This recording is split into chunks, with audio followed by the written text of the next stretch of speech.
This is Spartan 117. Anyone hear me? Over. Isolate that signal. Master Chief, you mind telling me what you're doing on that ship? Sir, finishing this fight.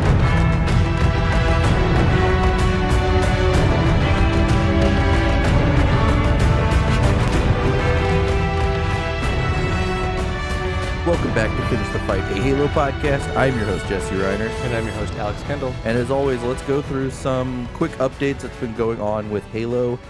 We have a really big one, actually, which is Halo Infinite has been delayed. Yeah, so it's been delayed indefinitely into 2021. No noticed spring, summer, fall, winter, when it's going to happen. They had put out a press release and cited originally that COVID-19 had no issue with this. And then they said it's the major delay. So, take it as you want if that's going to be their major delayer, or if, once fans saw that trailer and the gameplay, they're like, oh, never mind. We're going to push this back. So hopefully that'll improve on a lot of things. I guess as well, we learned that multiplayer will kind of be separate than campaign. It'll be free and you'll have access to it through Xbox Live, so that's going to be a major selling point. But I think really the biggest blow of this is going to be to the new Xbox sales. Yeah, you and I talked about this the other day. It's going to... Sony's going to win this one. They're going to win this year, no, sure. Nintendo. Yeah, we talked about it. Nintendo for sure will win, but I guess Sony is going to come in a good second. We'll see. Because they still haven't announced anything, and people are getting pretty angry with it. But yeah, definitely, we don't know any information for Sony or for Microsoft, so it's kind of up in the air right now. And then finally, just to kind of wrap everything up, there is a new track that has been released called Through the Trees. It's on Halo's YouTube. Check it out. Pretty good, very reminiscent. Yeah, I disagree, but it does sound like Donkey Kong Country, so go check it out. With that being said, now let's move on to the meat and potatoes of today's episode. We are on Halo Escalation. We're covering another comic. So 2 comics in a row, first time for us. But this was the first ongoing series in the Halo comic universe. Yeah, so Halo Escalation is the 6th comic series in the Halo franchise, covering several tales in the period between Halo 4 and Halo 5. It had several writers and artists, and was published by Dark Horse Comics, with the first issue released December 11th, 2013. Yeah, so let's talk about the writers and the artists for this comic, because really there were multiple. Mainly we want to go over Chris Schlurf. He is an American freelance writer. Schlurf was also the lead writer for Halo 4 and wrote the first 6 issues of Halo Escalation, and the short story Petra that was included in the 2010 reissue of First Strike. So after leaving 343 Industries, he would go on to work at BioWare on Mass Effect Andromeda before leaving in 2015, moving to Bungie, and then leaving Bungie in 2016. So as of right now, from what I've seen, he's a freelance writer right now. Other writers include Duffy Boudreau and Brian Reed. Art by Sergio Areno, Ricardo Sanchez Areola, Douglas Franchin, and Ian Richardson. Color by Juan Castro, Rob Leanne, and Dennis Freitas.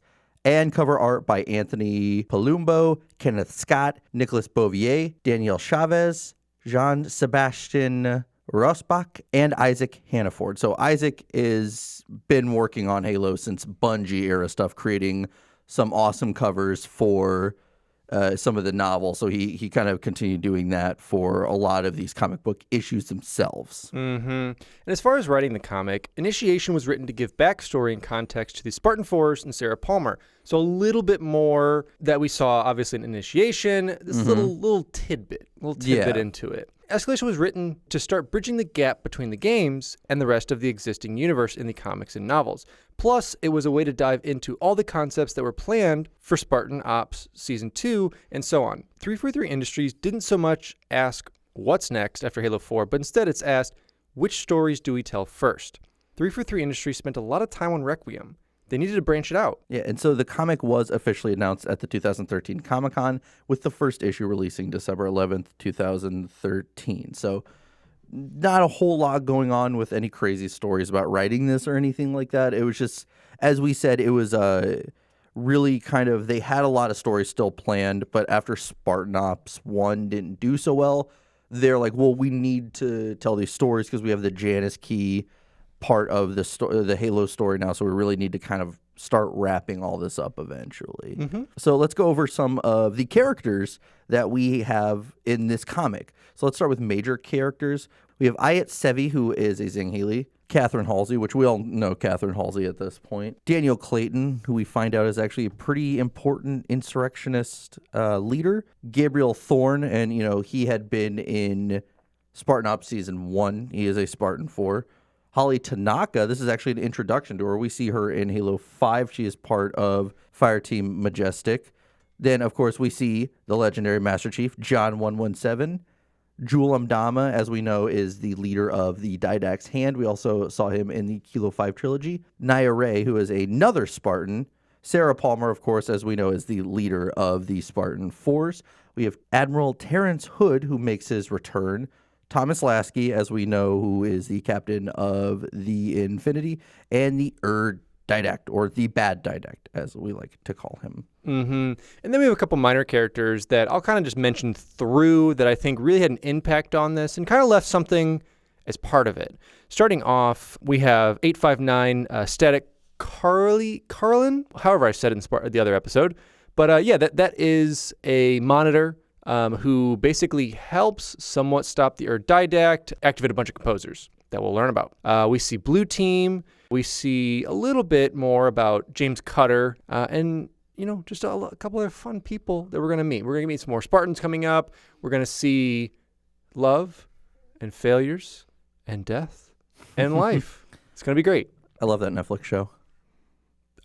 Yep. That's a great show. It was a reference to love. Death robots. I know what you're talking about. Come on. Yep, that was a joke. All right, so let's dive into the summary itself of the comic. As I said, it's 24 issues long, so there is a lot of ground to cover, but I mean, there's a lot of great stories being told in this comic. Yeah, this is one of the first times we really get these awesome kind of backstory one-off issues, just because they've had the amount of material they can do, because we're going to get that with Tanaka.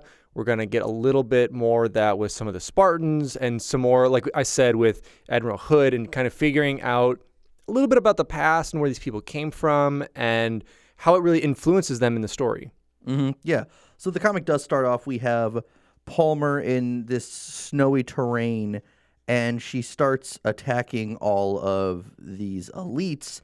And eventually, I even like she talks about how she's been collecting all of these energy swords that she's getting ready to use on all of these elites.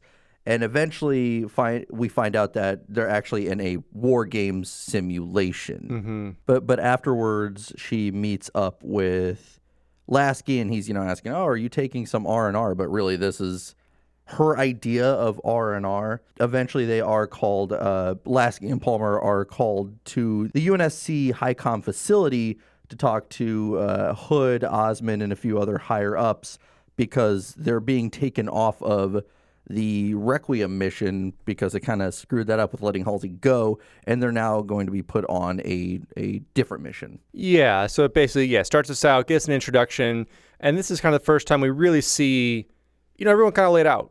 Like you said, as far as Admiralty with, the Army, Navy, ONI, Marines, and Air Force. And, like you said, talking about you kind of messed up Requiem.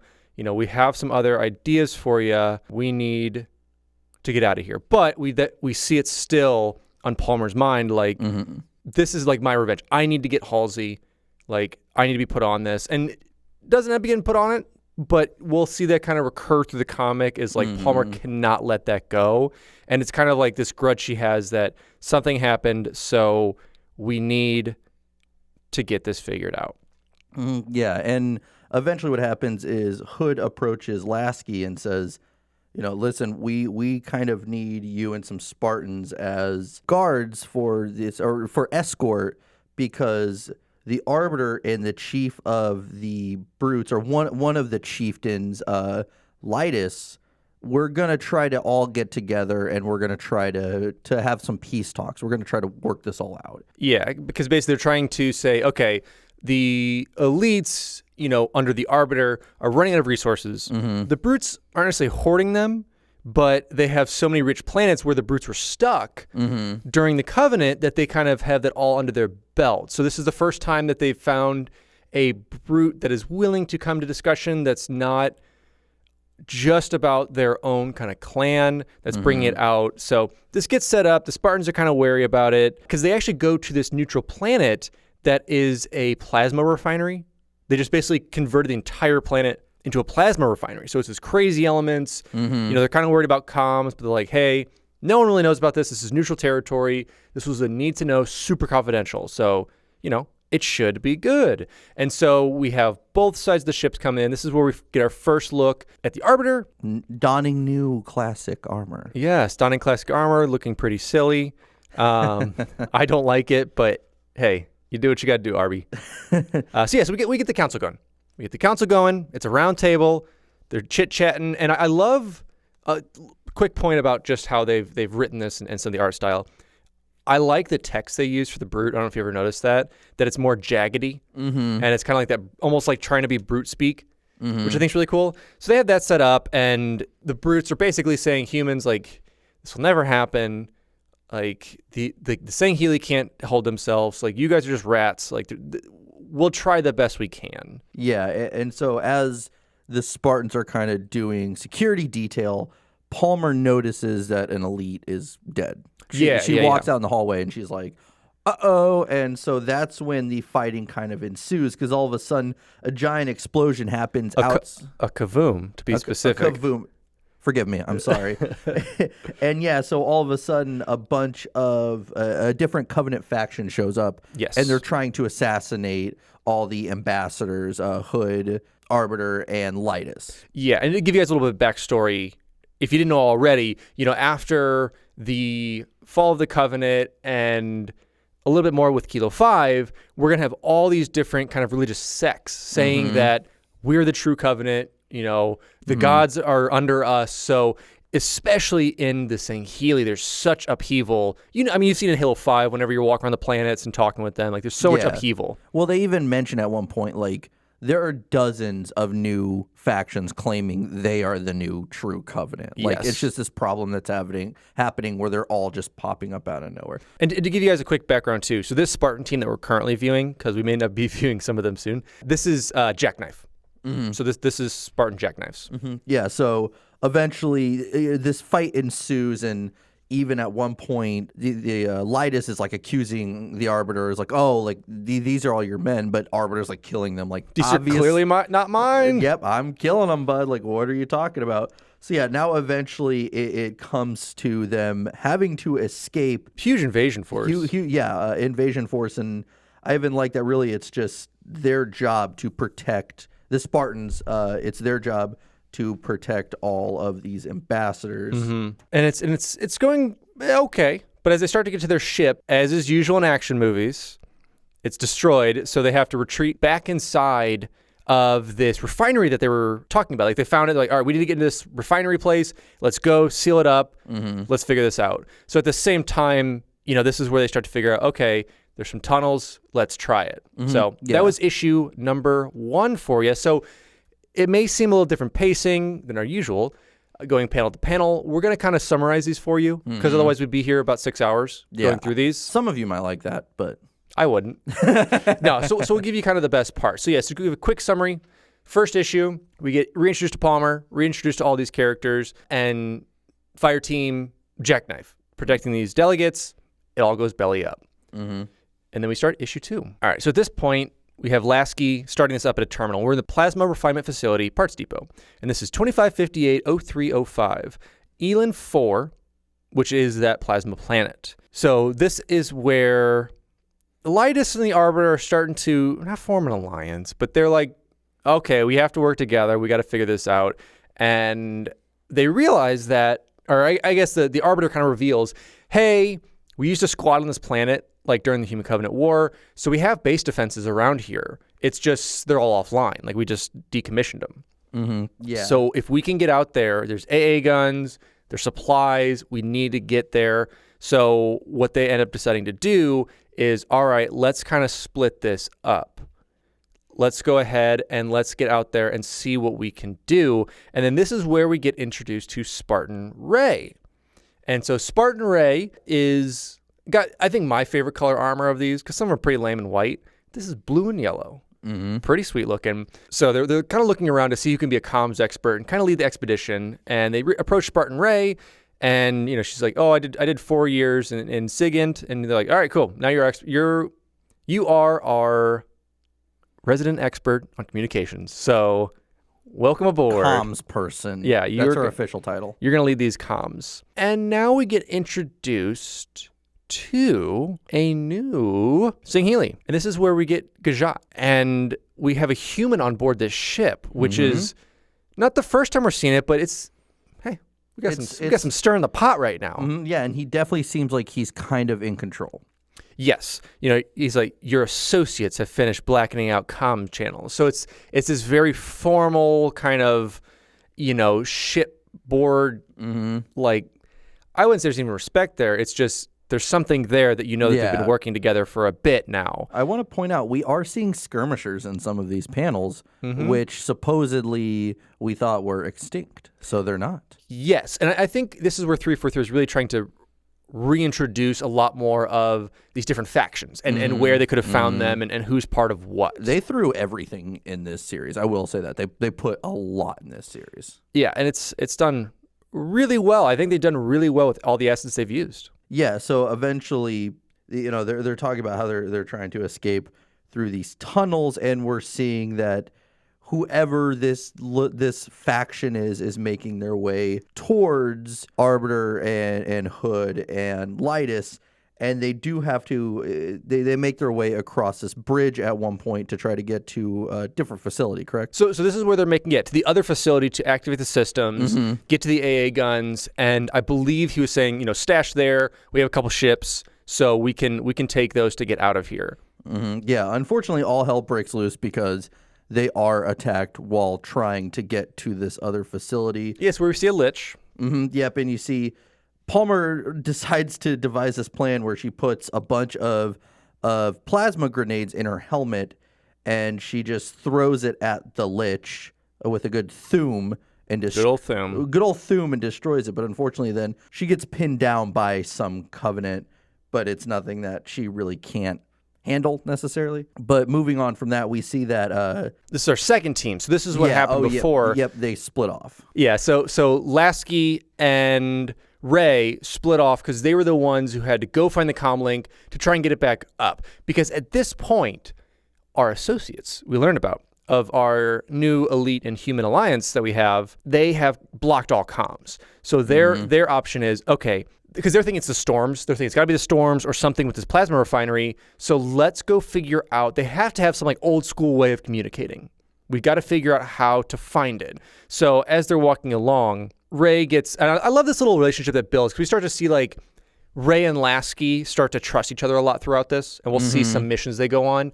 And Ray gets grabbed by this elite, and they have this back and forth little quips, and then Lasky, like as the elite's honor, just whips the butt around of this rifle across his face, and then they take the elite out. But then this is where they go ahead and figure out, hey, it's actually like nothing to do with the storm.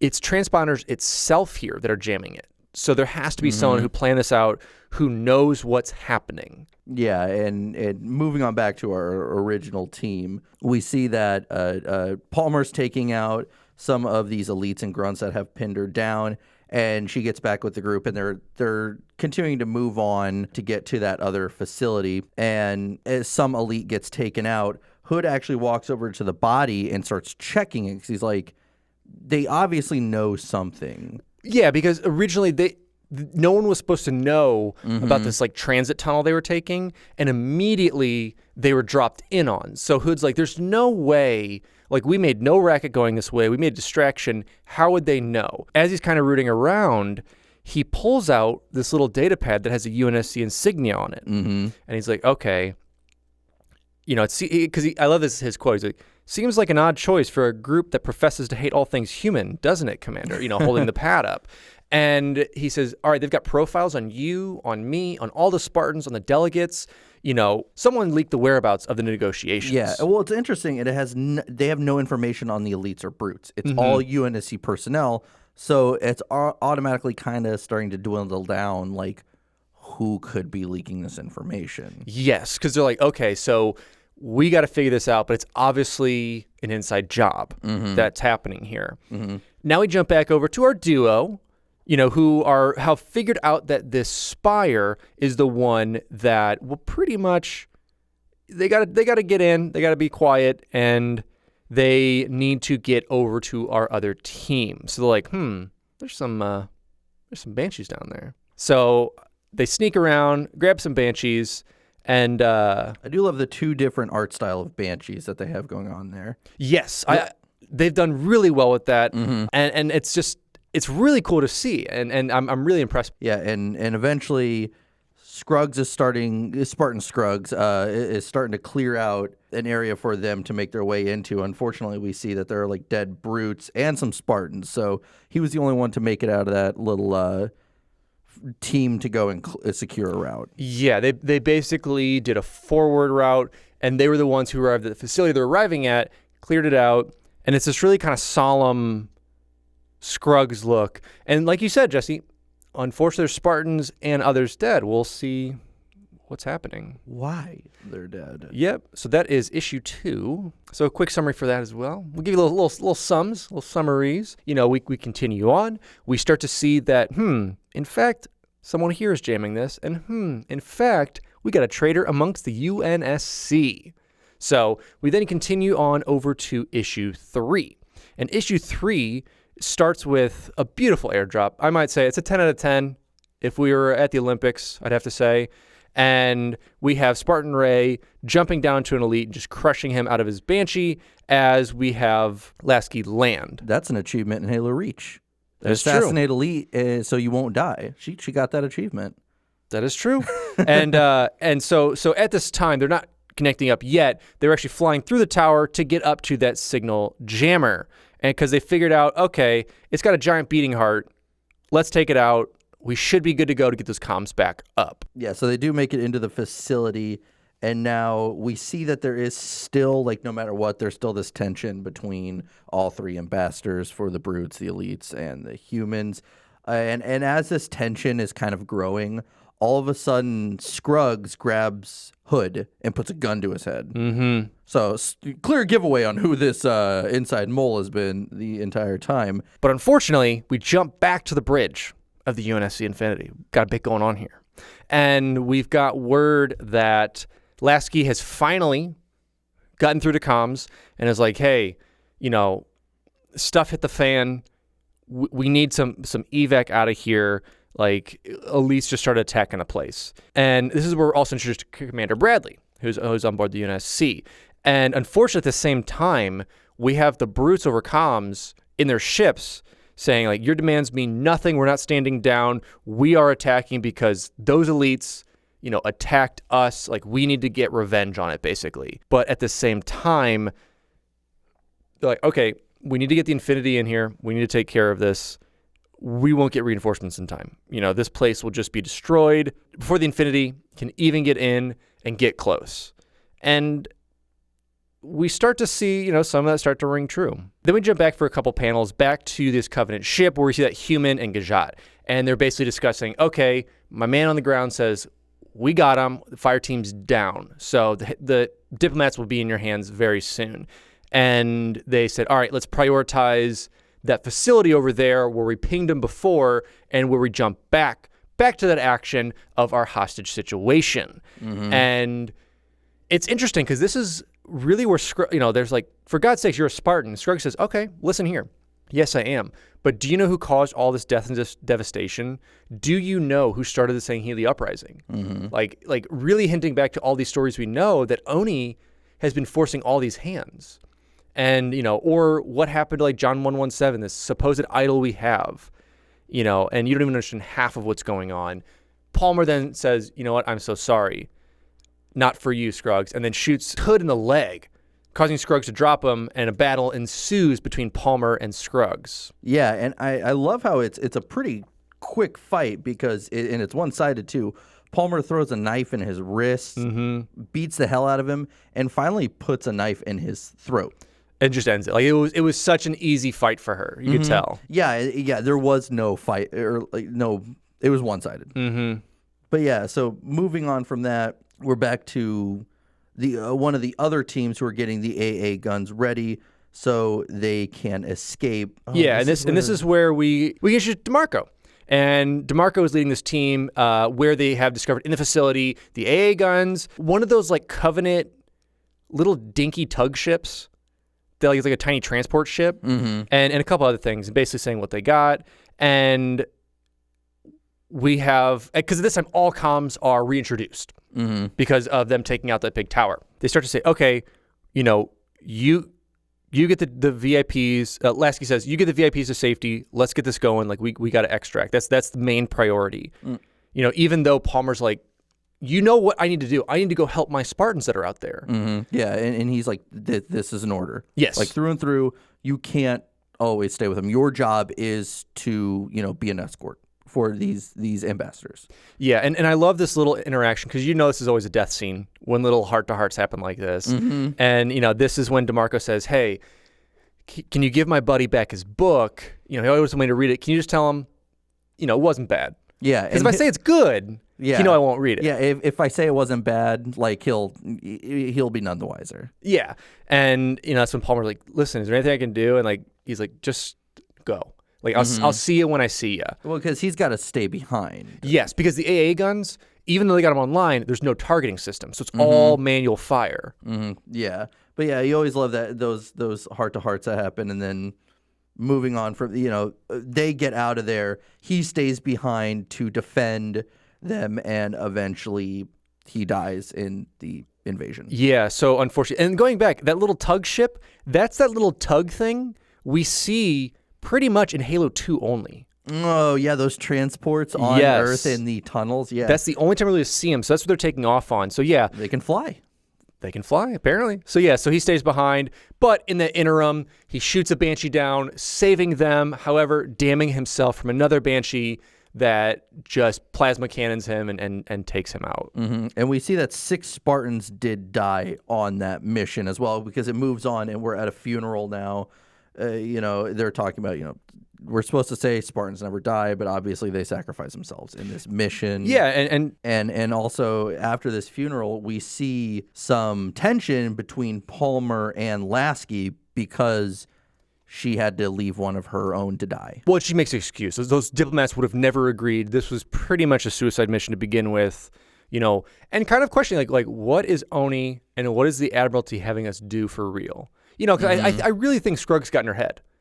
And it was like, you don't even know what's going on. And I think she's kind of mulling that over. Yeah, and obviously we can see that Lasky's upset about this. Yeah, so a week later afterwards, we see Lasky meeting up with Admiral Hood, and Hood saying, like, I know Scruggs was, a defector, but I don't think he was the mole. No, because he was saying there's no way with him and our team, he could have relayed all this information, got data pads out, all this stuff. There's someone higher up, and he said, and then basically then Lasky says, how high?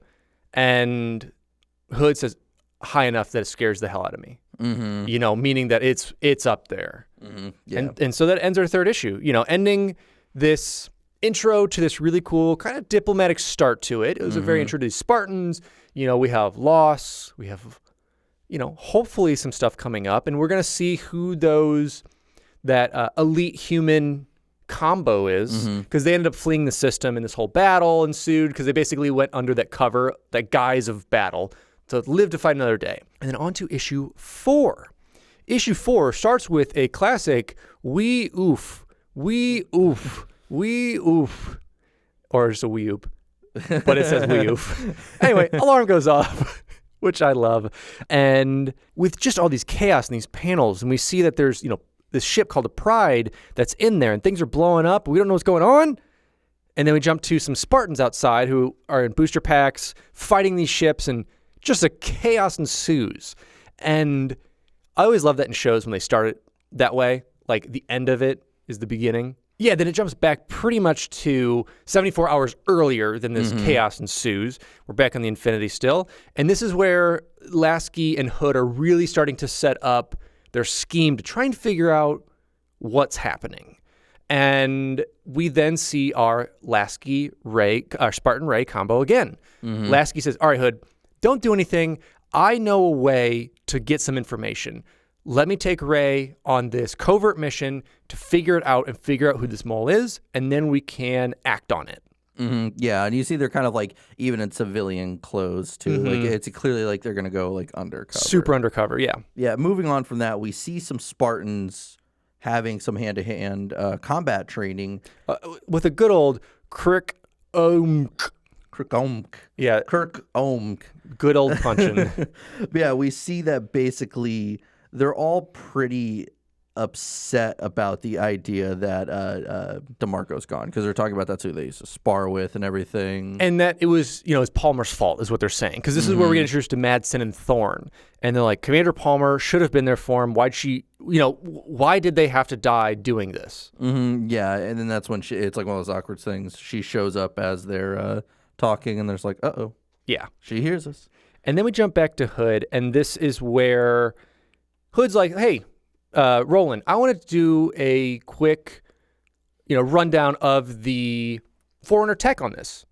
Let's test out this Forerunner engine. Let's just jump anywhere in slip space. I just want to see if we can get close to it. He's basically trying to, I don't know at this point if he was like trying to figure out more secrets about stuff or he's just literally like, show me the engine. Maybe he's just bored. Yeah. There ain't much going on. You got a bullet in the leg. Yeah. Not much more to do.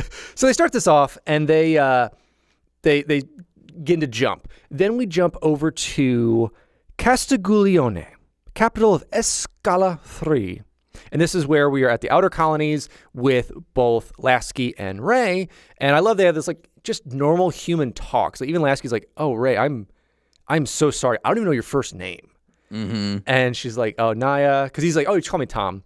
And we see this mystery woman. We basically see Spider Gwen. Yes. That's because it kind of looks New York-ish as right? well. That's what I was like, what comic am I reading right now? Yeah, and so we see that there's this woman climbing down from a balcony, and to find out this is Lasky's kind of in, and to find out she is a reporter. And that's basically what she was doing is sneaking around. So obviously she kind of goes behind the law in order to get some of her stories. So as they're talking to Janicek, I love that Ray brings up, so you and Ms. Janicek, oh, we grew up together on Mars before she decided to be a planet-hopping journalist and basically, knows everyone, knows the ins and outs, like not works for both sides, but can work both sides to like get the info she needs. Yeah, and they're obviously like, Lasky isn't trying to be too straightforward with her before she's like, drop the cloak and dagger stuff. Like, what's going on here? What do you need from me? Then we jump back over to the UNSC Infinity, who, while they were about to make that jump to go back a little bit, they actually got a faint distress signal. So that's when Hood was like, oh, man. All right, let's go to the distress signal. Let's do a real jump instead of fake playtime jump. Yeah, so they jump there. And we have a pelican out there that's kind of talking and like, hey, like, it's beaten up pretty bad. There's some faint, signs of life, but, I don't know if we're going to have anything. So they say, okay, Pilgrim's Pride, which is the name of the ship, bring it inside.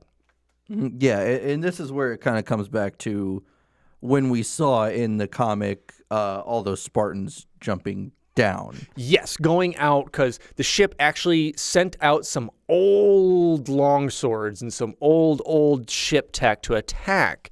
And so the Spartans basically go out there to get on the ship and see what's actually going on inside of it. Yeah, so they come in. I even love they're starting to try to take out some of these not anti-air turrets, just these turrets in general. And one of the Spartans is using his sniper rifle almost like a bat, essentially. He's just walking around just smacking all the turrets. Big mistake bringing a sniper rifle into a ship, first of all. So that's really the only thing you can do with it in there.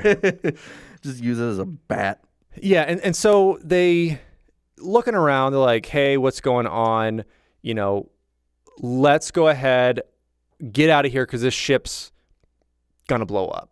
You know, we got to get out of here. We got to figure this out and tug it out of here. So they actually, because they figured out there's like a reactor gonna go off, it's basically a trap. But Spartans make it through. Thorne's like, hey, we did it. We did it. And moving back now, we're with Lasky and Ray. To our Paris/New York setting. Yeah, we're at a place. Yeah.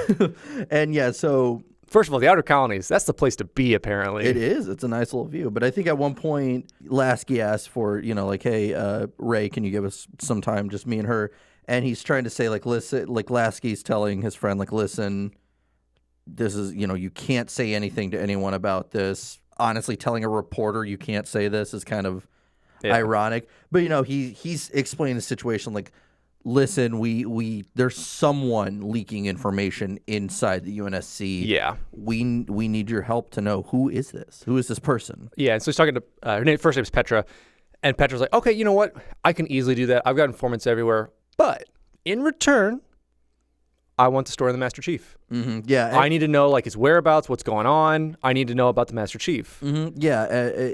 Don't they compromise and Lasky gives her his story with the chief? Yeah, so as they're kind of discussing the terms of what's going on, we jump back to Hood, and they're pulling apart some of the bits of this ship onto the Infinity. And they're basically like, hey, these were like early model Vultures and Sparrowhawks, like old tech, you know, that was off the UNSC Spirit of Fire. And you see Hood like, oh, don't waste my time, son. I know all about the Spirit of Fire. And so let me tell you a story about the Spirit of Fire. And it's pretty good because the comic ends with, I'm the reason they went missing. Super ominous kind of Hood face with it. Not as ominous as the one in MCC, but pretty darn close. So that ends our issue. So our summary of 4 is really cool. You know, we're starting to get introduced to Petra, who's this journalist that's going to help out Lasky to kind of figure out who that mole is. And at the same time, we had Hood somewhat fall into a trap, but give him some more idea on what's happening and what possibilities there are. Well, the fact that even the Spirit of Fire is mentioned, this is one of the first times we're actually bringing in that storyline into the modern day storyline. So I think that's really cool. I think it's so cool because it's 30 years later. So I mean, it's really neat that we're going to see an aspect of that. Yeah. So the next issue, we see Lasky, Ray, and Petra land on this planet Karava, and so Lasky, you know, as we said, kind of gives this this compromise and says, you know, I'll give you my Master Chief story. So I'll get, you know, you can interview me about all my experiences with him, even back to old Forward Unto Dawn, that movie I starred in. Of course, I'll tell you about that. Of course, you haven't seen my IMDb. Yeah, and as they go through, we realize this is a Sangheili controlled, not even a trading post. I guess it's kind of a trading post. It's kind of like a pirate post almost. And, you know, Petra's like, oh, like, I know everything about this place. Don't worry about it. Also, don't bring guns. So, you know, just that's why we kept the guns on there. And we see Ray, as Ray does as a Spartan, get into it with an elite just by, like, growling back to it. Yeah, it growls, so she growls back. And she realizes, like, basically she just insulted their mother. And so they come out with swords, and such a cool panel. Very, like, Laura Crofty. We have Petra just pull out this beautiful 6-shooter that's just, like, super ornate and just blows his head off. And is like, well, yeah, you don't bring guns because you would have shot everyone here, Spartan Ray. I bring guns because I know what I'm doing. Yeah, it's like an intimidation thing. It's basically like, you know, just to show you're not scared. Yeah, we just basically earned brownie points here. Yeah, which that's actually gave me kind of some Firefly vibes more than anything. That's what I got from it. I was like, oh, that's kind of cool. She's a badass pirate journalist person. It's really neat. Yeah, and so then they go into this bar. I love seeing like the Sangheili like drinking with this eye-patched bartender. It's an eye-patched human bartender. Yeah.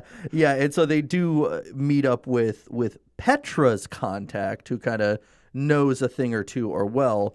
But then we move back to the UNSC Infinity. And then this is where the story kind of breaks down, and because like, Roland, can you pull any data off this ship. And he's like, honestly, they did a really good job. It looks like they didn't erase anything. They put a bunch of false reports and false crew reports on there and to really throw us off. But I did pull some stuff for you. You know, I figured out that it came from over here, like in this Jiralhanae system. You know, we need to figure out what we're going with this. And this is now where we kind of break down a bit more about Hood. And, you know, he says, you know, I served under Jim Cutter aboard Spirit of Fire. You know, I was Cutter's XO and all this stuff. We were doing great, but, you know, here's the reason I got my own ship. And he said, okay, I'm going to pursue these Covenant. I'll put a little beacon here, find the beacon. Well, Hood, you know, in like kind of bloodlust, instead chased after some Covenant instead of going for the beacon, got beaten back and never found it. Yeah, and that's where he wraps it up. Because of me, we never found the Spirit of Fire. Yeah, and I mean, we know where they are at. They're just in the middle of slipspace. They obviously never played Halo Wars, so maybe if they did, we'd know. Yeah, and so this is where they go on to kind of investigate, right? Yes, because they end up pinging the signal of what could be potentially the Spirit of Fire. And Palmer says, listen, if you want, I can take a small, you know, force in there to just scout it out. And that's when Hood says, make it happen. Yep, and they get on those classic Halo Legends booster frames. The old booster frames. They brought them back. Yeah, so we get some boosties going through, and I love it. Like, you just see Thorn just, like, flying around, or sorry, Madsen flying around, just, like, blowing up an asteroid, like, just circling, like, having fun. And Palmer's like, dude, I don't want to, like, clean you off an asteroid. Let's go. Yeah, well, he's saying, like, I love my job. Like, I mean, that would be probably pretty fun to drive. That's true. However, unfortunately, we're not actually seeing the Spirit of Fire. We're seeing this circular, almost baby pacifier looking ship. Yeah, I don't know how to. I feel like there's a show that we could reference, probably. It basically looks like an orbital space station. Yep, It's pretty much what it looks like with a ship attached. Used in every kind of sci-fi show. 100%. Ever. Yep. So that's what it looks like, because at this time, too, we saw that Elite earlier, that one with the human saying, oh, yeah, we got signatures incoming close. They're here. Yeah. And then we're moving back now to Petra, Lasky, and Ray talking to their contact, and he's you know saying, listen, I've been hearing some stuff through the grapevine, and this is where he even mentions, you know, we are seeing dozens of quote unquote true Covenant factions like pop up. Like it's kind of chaos out there right now. Like Lasky even says, you know, fortunately not everyone sees it your way, because he's saying like it's everyone's just kind of fighting for the same thing. They're all wrong. And he even says like, I like you, you're funny. And then I like this Elite puking in the background. And it's so great too, because their contact they're talking to is an Elite. And it's not so often that you have, I don't want to say intelligent, but ones that don't care about combat or honor, and they're just in it for like the gold and like info and rational. Yes. Yeah. It's more like that rational aspect of it. Yeah, he's basically like, dude, just I want a place to sleep. I want a lot of money. I don't care about all this religious stuff, and that's why he's a contact. And this is where he reveals. He goes, I got two pieces of info for you. One, you were attacked by forces led by Vada Gajat, and two, the person with him, the mole, is Captain Daniel Clayton, who serves under Real Admiral Horatio Temkin. And then we have a Lasky. We have a Lasky surprise Pikachu face. That's why we do these comic episodes, for these faces. Oh, 100%. And we realized that Temkins is the UNSC ambassador saying Helios. So they already had it inside, and they could have easily done all this themselves.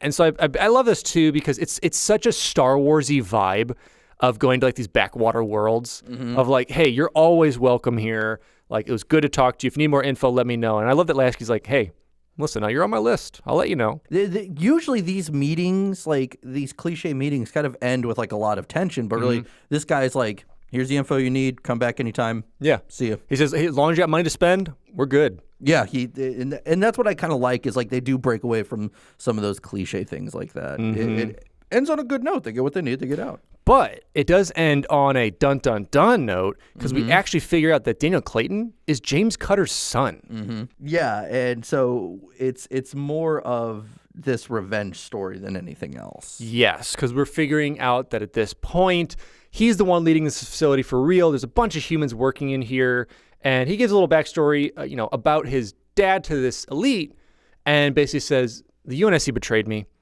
They're scum. They could have saved him. They didn't. And then this Elite's like, okay, I don't care. Yeah. And he's like, what does all this mean? And he goes, because he's asked, like, what do we do? And he's like, nothing.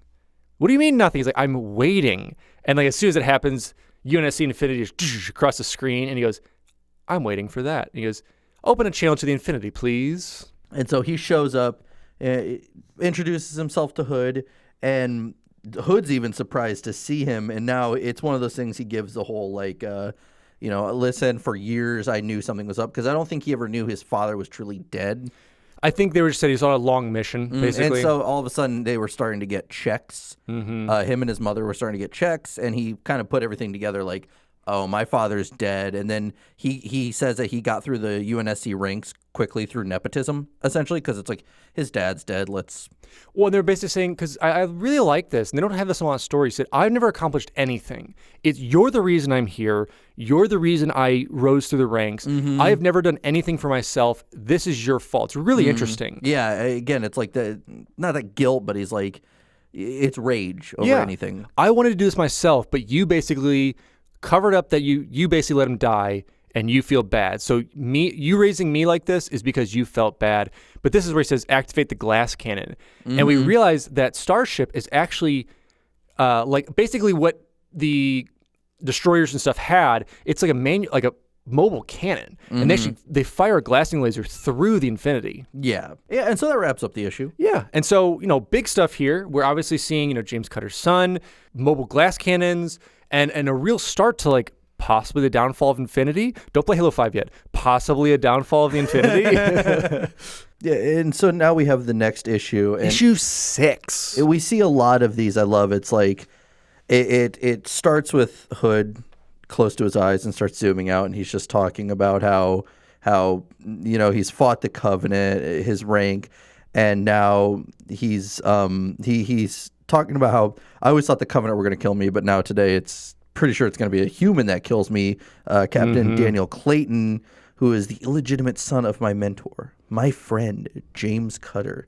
And so he's basically saying this guy's going to kill me. Yeah. Because they the previous issue, that glassing beam put a huge hole through the UNSC Infinity. And we have this full panel of Hood on the ground just saying, I've committed a huge number of sins protecting my people from extinction. I do not expect to see God's face when I die, but I pray he can see his way to granting me just one request before sending me to hell I so richly deserve. And he basically says, I pray that he allows me the chance to go back and stop all this from happening. And it's such a, oh man, I love this whole panel, because we have Hood here with like a piece of metal like through his stomach, all bloodied up, like torn apart. He just got shot in the leg, and now this is happening. And it's still kind of in his head, because he's like, this is all on me. If I'd come back and, just let me go back. Unfortunately, Commander Bradley's dead. This is all my fault. We then jump over to our little spaceship, and like 3 hits in under a minute. Uh-oh. Yeah. Captain Clayton has a Covenant glassing cannon, a weapon that melts continents, and he's using it as a toy. Someone needs to stop him, before we're dead in the water. Who's left? Yeah, and so the Spartans start making their way towards that facility, and we find out that they have to stop firing the cannon for a few minutes to let it cool down. And that's when they notice, like, oh, we have single pilot vehicles incoming. And incoming quickly. Yeah, incoming quickly. And this is where Clayton's like, we need this back up in 2 minutes, because they're trying to take out the Infinity as quickly as possible and get out of there. Yeah, and Clayton basically commands this elite and says, I need you to deal with that Spartans. And he's like, that's not what you pay me for. And he goes, have I ever not paid you? He said, I'll pay you whatever you want. Go deal with them. Yeah, and even this elite's like, Gajat's like, this was supposed to be taking out this one guy, and now it's becoming this, it's just growing and growing more and more. He's basically like, I'll do it, but, we probably shouldn't. Yeah, but in the end, he goes, your coin spends, and he even says that to like his people. He's like, listen, Clayton's paid us well, but he's a fool. Why should we have to keep like dealing with his pocketbook when if we, take over the Infinity, we'll be kings. Oldest story in the book. Let's steal the Infinity and then sell it to someone else. Not a bad plan, though. But yeah, and so now we see the rest of the Spartans make their way onto that facility, that saucer facility, however you want to call it, and get on the surface of it, and now they're making their way in it itself. And at that same time, we have Gajat and his ship with his people start to plan a boarding mission onto the Infinity. Yeah, so it's like we're getting these kind of like two different invasions going on all at once. But Palmer and her Spartans do make their way onto the bridge. It's everyone hands up. They take it pretty easily. And even Clayton's kind of like, no, don't listen to her, because there's a bunch of Spartans with their guns on you. They're like, don't listen to her, just keep going. And she's basically just like... And I will say this. As much as people don't like Palmer from the games, the comic books redeem her a lot. She's pretty cool in the comics, I'm not going to lie. And I really like, because she even says, hey, listen, my people won't fire on you. That's a big if. You need to stay where you are. Yep, and even then, he's still trying to say, do you know who I am? Like, however, I do love that Thorn, again, not using his sniper rifle to shoot anything. He just butts him in the face. Like, I now assume that weapon does not work, and he just carries it around for intimidation factor. He's like, "Do you know who I am?" He goes, "Yeah, I know who you are." Hits him. He's like, "You're a traitor. You killed DeMarco." Because now he's kind of lucky that he didn't get killed right there and then. Yes, and at this point, the glass and cannon's back online. It's like, oh, we're just in time. We were able to handle it, and at this point, too, we see that Covenant ship that they took out was basically had a target locator. It was like, all right, target locked, firing solution prepared. And that's what they said. All right, plasma cannons are online. Just tell them to fire that. That's when Palmer pops up on his little comms display and says, oh, Clayton's watching all right. We're all watching you burn. And then just plasma fire down, destroying that Covenant ship. Gajat is out. Officially. Gajat is done. Kind of looked like a Bionicle. He's probably my favorite armor elite ever. Or Elite 4 armor ever. It's almost like, job's done, Spartan. Good work. This scene almost looks like it's out of the end of a mission of like Spartan Ops or something. That's the feel it gives off. Pans in. Yep. Yeah. But yeah, and then we have 72 hours later. So we see that Lasky and Ray make their way back after learning, who that mole was. Yeah. I love that even though they learned who it was very useless, because he showed up 5 seconds later and started attacking everyone.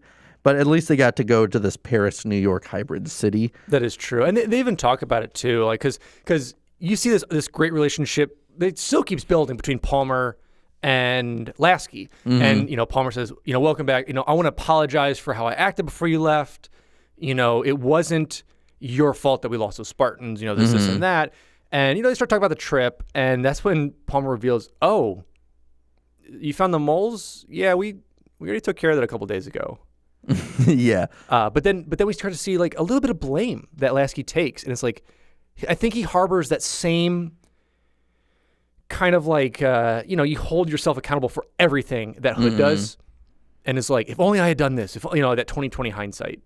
Yeah. Moving on from that, then we have Hood we visit Daniel Clayton, who's in a jail cell, and you see Hood's in a wheelchair. He survived. He survived. He's all bandaged up, but he's definitely messed up, and basically saying, like, I want to talk to you about Admiral Drake, because remember, he was mentioned in Initiation. Yes, when we had that rogue Spartan 4, who, she had like indestructible bones, like bone armor basically, and she was possibly saved by him, possibly not, who knows, but yeah, was mentioned as like this big growing force against the UNSC. Yeah, and they even bring it up like, 4 years ago he tried to steal it, now you're trying to destroy it. Why? Like, and this is where it's like a cliche. Daniel's like, oh, like, we've grown stronger than ever before. The insurrectionists have over the past 4 years. The New Colonial Alliance. Insurrectionist is very barbaric. I'm sorry. But basically saying, like, your Earth, everything's going to fall. Like, we will take over. And this is where basically Hood's like, I'm done here. And he's saying, oh, we will meet again one day. And Hood gives this very sad, I don't know, bummed out look. That's the one I sent you.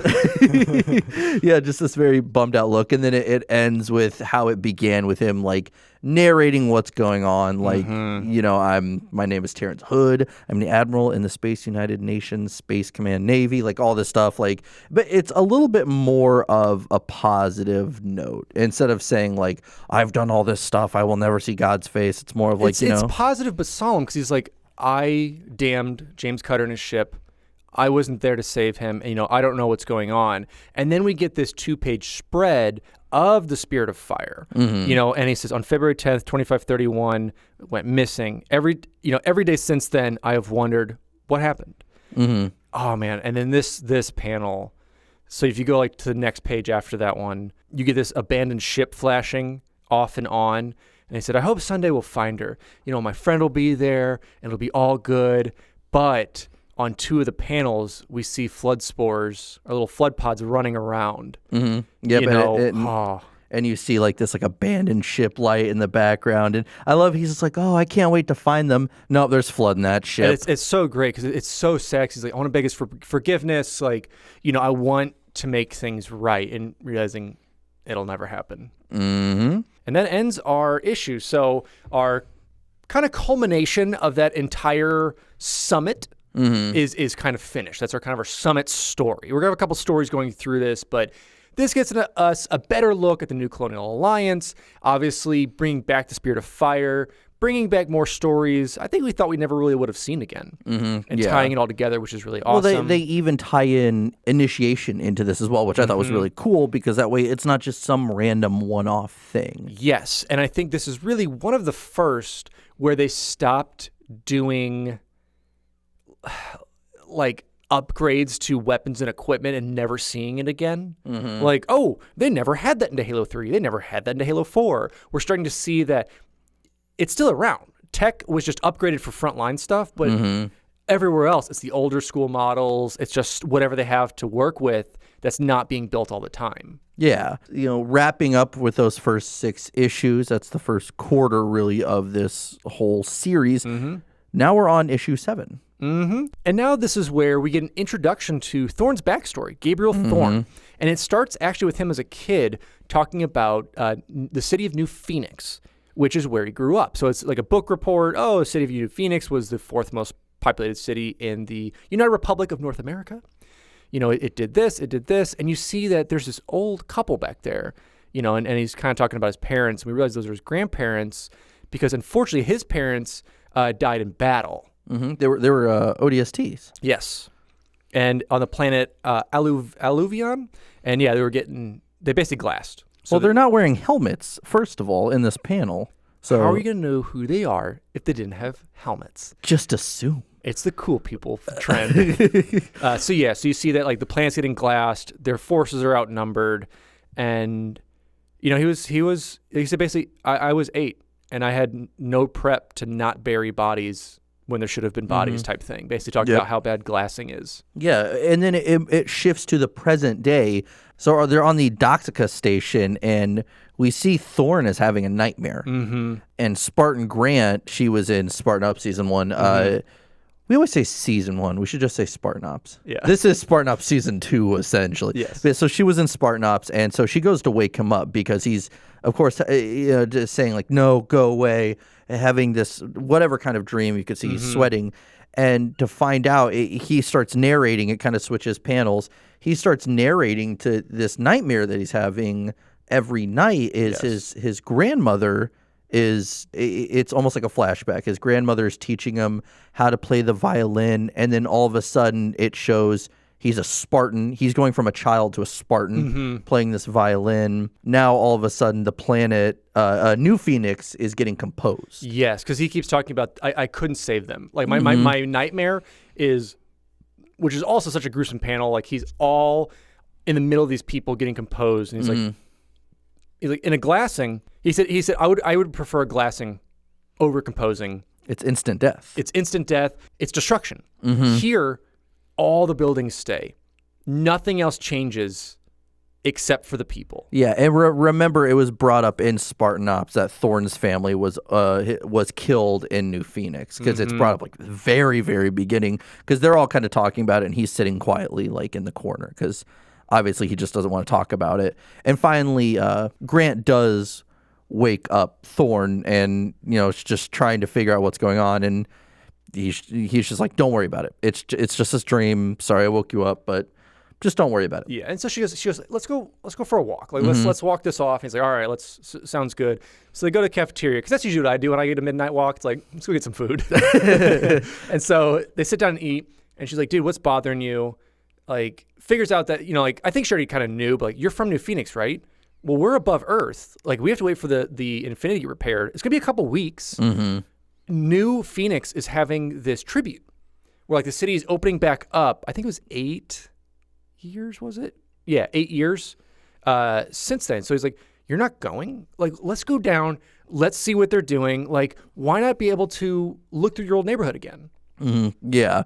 And so we see this mass gathering. It's a New Phoenix rebirth ceremony. And basically it's... sorry, 8 months ago. Apologize. Yeah. Not years. That would have been like at the war. Dumb. Well, I don't know what happened. You never know. But yeah, and so basically it's the UEG president giving a speech there. We see that I do love this detail that Thorn and Grant stick like a head above everyone else in the crowd. Yeah, as they're going through the crowd, they're basically saying it's a rebirth. We are Phoenix, basically. It's kind of why they chose New Phoenix. We're getting this together. And I love that they're talking about, like, doesn't this feel like more like a funeral than a homecoming? What do civilians do? Like, when they're not doing anything? Like, we see them consoling each other. And they're like, oh, I can't imagine. But yeah, so they end up taking a troop hog, because that's what you do. You don't get a normal car. You're like, just give me the hog to destroy all of these streets and tear it up. And they go to his house, his old, like, little apartment block.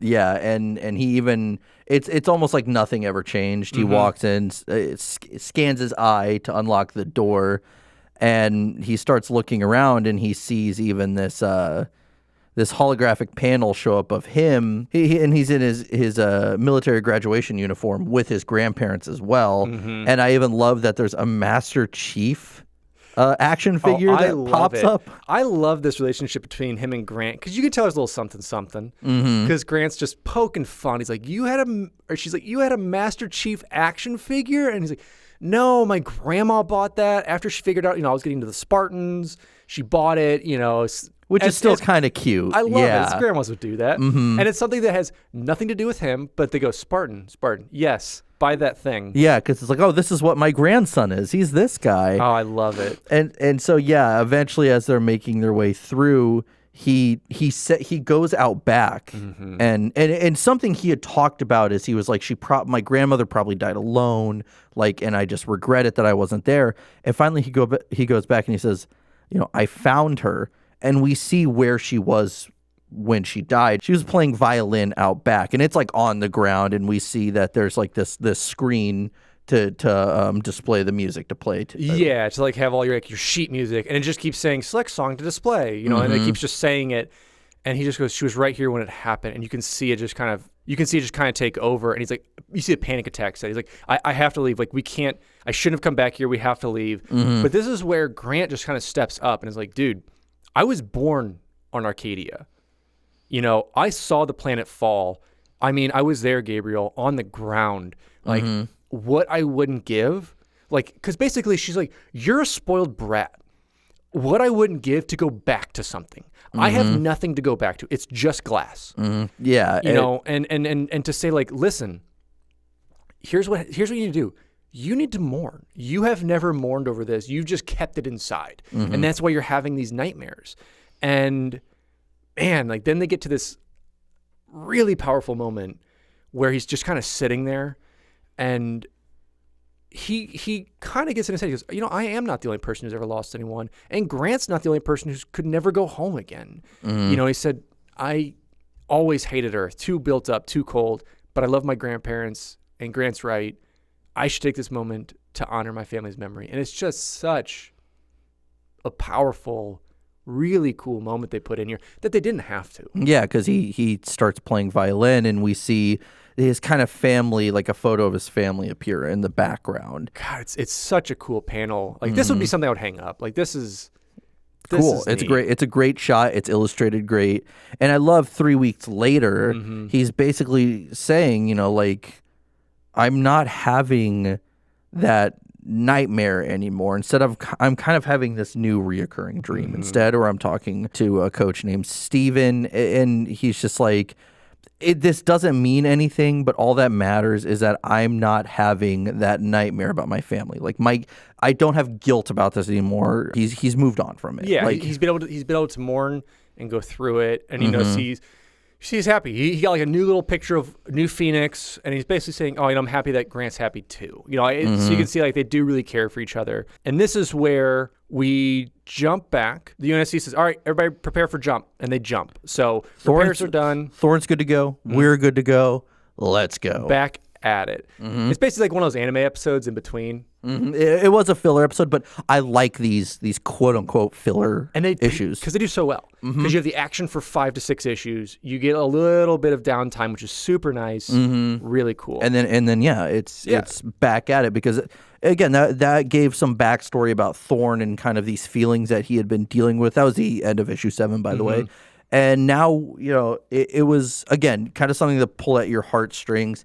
To know that this isn't just action, like, because that's what I expected. I thought like the heartstrings thing would just be panel or 2 or something. Yeah, or James Cutter's son kind of story, like kind of sad, but then they actually give you a sad story. They actually make you feel in that one, and it's like, man, that sucks. But I guess insight and lore wise, it also gives you an insight into New Phoenix and like what composing is and how it happened and who is affected by it. Yep, really interesting. But now we have issue 8. It does a quick little flashback to 8 months ago, and it's describing the end of Halo 4. Yeah, it's describing the end of Halo 4 and showing what happens, and even showing Chief and Cortana defeat the Didact, and then all of a sudden now they're having their little heart to heart where he can't take her with, and we see that he's talking to Hood, to Osmond, to all the higher ups, and we're actually a year earlier.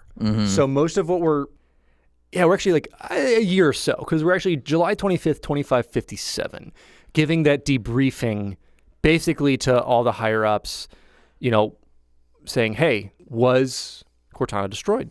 Yeah, and it seems like for the most part, they're really starting to grill him about what was going on. And they're even talking about the Didact as well. And they're like, we don't have a corpse. This was not a confirmed kill. Like, we really don't know if he's out there or not. Yeah, because Chief basically says, listen, I can't give you a KIA. I did watch him go through that portal. I watched all this stuff happen. But yes, I cannot confirm any of that. But he can confirm I destroyed the composer. Earth should be safe. Yeah, and so afterwards we see that Hood actually approaches Master Chief and was like, listen, like, obviously that didn't, you got grilled there. I'm really sorry about that. And kind of basically says, like, listen, we can kind of take you out of the field. Yeah, do you want to be, because he basically said, at the snap of a finger, you're going to have Admiral as your title. Like, you've been doing this so long. Let's get you out of the field. Like, let's make you Admiral, and you can just relax for a while. And he basically says, like, nah, like, it just doesn't have the same ring as Master Chief, basically. Yeah, like, I love it. Yeah, and so he's like, all right, whatever. Listen, we have this science team that was attacked on Gamma Halo. Yeah, they don't know yet. All we know, like, they were attacked by someone, and we know that it was Spartan Black who escorted them, and we see a hologram of their helmets pop up with Roman numerals 1, 2, 3, and 4. And Alex and I are getting excited because Bloodline was a great comic series. Well, we're not going to be excited for that long, but now it's up to Master Chief to go investigate, and we actually get some heartfelt reunions. We do. We get a full panel of Blue Team with some face reveals. Yep. And some updated armor, actually, to kind of what they're going to have in Halo 5. Yeah, because 343 is like, get them new armor. Yeah. Get them new armor. Because Chief's like, nah, I'm a Spartan 2 through and through. And then because we changed him up to have like scout armor and other stuff, like especially for Kelly and Linda, Fred's pretty close to his armor, but Kelly and Linda changed it up a bit. But yeah, we get to see them and like get this reunion, which is really cool. And, they said, hey, are they taking you, we never let you see you again. Are they taking you off the mission? He goes, no, we do every mission we want. Basically. He's like, I do what I want. Yeah, pretty much what he says. So they head over to like this asteroid field right outside of Gamma Halo that they're kind of studying. And we see some cracks and some stuff that's very reminiscent to some of the Prometheans. Yeah, and we even see, she says crawlers. We know it's dogs, but... Dumb robot dogs. Fred's like, oh, these are, it's Fred that says, crawlers, but yeah, it's dumb robot dogs. Yeah, because, that's what Cortana was reporting back to them. And so they make it down and they see just everyone kind of wiped out, as well as Black Team. Just splayed. And man, it's graphic too. 'Cause we got decapitation. We got just a bunch of stuff that just all laid out. I'm really glad that we got a backstory, a very good backstory about these guys to then see them just dead. I mean, that's literally it. It's so sad with that too. But yeah, they basically say, all right, and I love that, especially with Chief, he's like, that sucks. Anyway, Kelly, you still find those tracks again? Sounds good. Let's go. This is weird. Let's get out of here. But then, unfortunately, they do come in contact with Promethean Knights. Yeah, they get surrounded, and basically, it's just all hell breaks loose. We see them even engaging in some hand-to-hand combat with some of them before finally they take them all out and then just keep following the dumb dog robot tracks. And can I say, though, as far as the Prometheans, in my opinion, they look much better in the comic than they do in the game. They look great. They look fantastic. I mean, the Promethean crawlers don't look so much like dogs in this one. They actually look like these really cool, almost humanoid bent over abominations, as opposed to like the weird dog thing that we see in the game. Yeah. Which I do like. But yeah, so they find themselves and they see this underground facility. So they start making their way down there. And I love these panels to show the overall like size of it, because scale of everything. It shows them moving down, and they look like just ants on the panels essentially. And we see that it's 100% Forerunner because it's beautiful, like cut stone and metal that's bright and gray, no abrasions, and they go in. And this is really, really interesting. This is where we get the first look at like a composer vault, basically. Oh, this is so cool. That's basically holding all of these human souls, and the composer's abyss is what it's called. And it's so morbid. It's all these like souls, like this red outline. It's very similar to like Iona and a couple of the other AIs that are red. It's that very same tone. Yeah, and they're all like kind of like reaching out for them, but they're all far enough away. It's very like Dante's. It's very much like that. Yeah, and this is where you learn like, oh my God, this is what happens. They don't just instantly go into a body. They're kind of like there. Like they're there until they need to be used, essentially, like tortured. And moving on from that, we see there's this monitor flying around saying like, uh-oh, boss man's not going to be pleased. And so it goes and says like, listen, you said that whenever humans find your abyss to let you know, like they just found it. And and you see this character is like, oh, that's pretty soon. And then all of a sudden the panel changes and it's the Didact. He's back, he's alive, and he's like, I look forward to welcoming them to my world. And I will say, the Didact looks great in this comic period. Better. He looks a lot more like unique. He looks built like a Forerunner linebacker. It's great. Well, like I said, in the next panel we see in the next comic, it's very Spawn inspired. And you can tell it's just done well. You could tell a lot of the illustrators have a huge like a comic book superhero background, because a lot of those characters they did really, really well with the lines. Yeah. But yeah, so that ends it.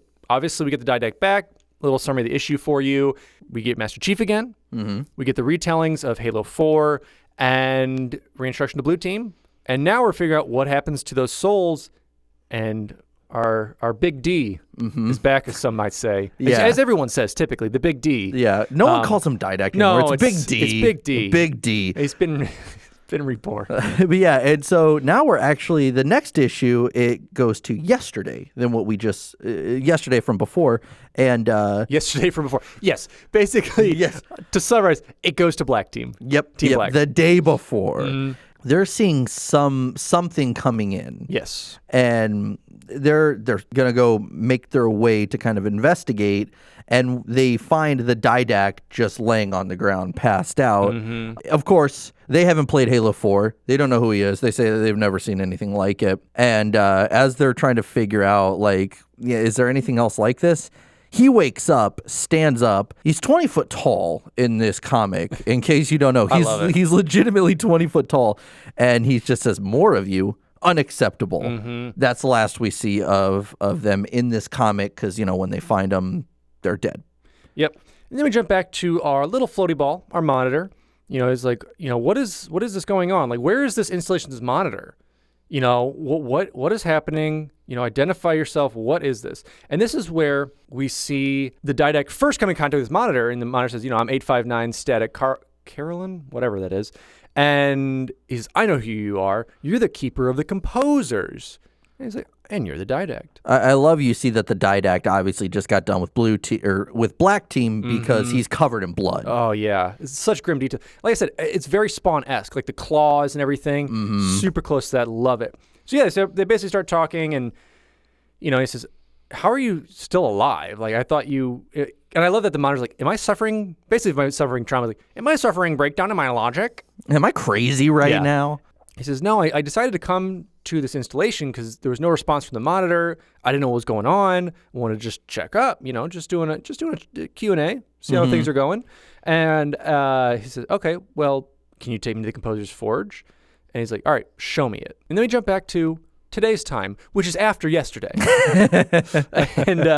and so we have Blue Team going through a portal, and they just assume that it'll stay open, essentially. I love that. John's a pro now. They're basically like, as long as that portal's open, we have a way home. Yep. As if, like, it's just like, okay, let's hope it stay open, because now... John was in Halo 4. He knows how the portals work. They just are scripted, so it's fine. It's just code, okay? Yeah. That's all it is. But yeah, and we see this almost, very...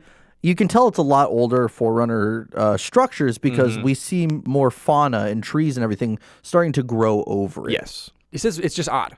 It says it's odd to have a city like this out in the open, and they finally come upon, this thing down at the end of the alley, which is 6 composers. And that's when John says, "There's 6? Why? Like how is this possible?" And that's when behind them you have the Didact, who's now 30 foot. Yeah, he's literally getting bigger. Listen, he does what he wants because he has a key. Yep, he has the key that's for activating the halos. And he says, "Welcome to the Composer's Forge." That's how big guys talk now. Dun, dun, dun. There's some dramatic music going on. It's crazy. And this is kind of like a boss fight again, because John's like, "Weapons free." Braka, braka, braka, braka. the Pac-Man noise. Yep. But Didact stops him, predictable, slams the ground, shoves him, says, your nightmares have already won. Like, I will take you over. And he brings in some more knights, some crawlers, a bit of everything to kind of attack those little floaty helicopters. Which I love this panel of him standing there with all of the Prometheans coming in behind him. Like, again, he looks so cool. You know who stole that? Who? Infinity War. Wow. I mean, Halo goes back to Dead Rising, but Infinity War goes back to Halo Escalation. Obviously, the Russo brothers were reading this comic, and they're like, "We're gonna steal that." It happens.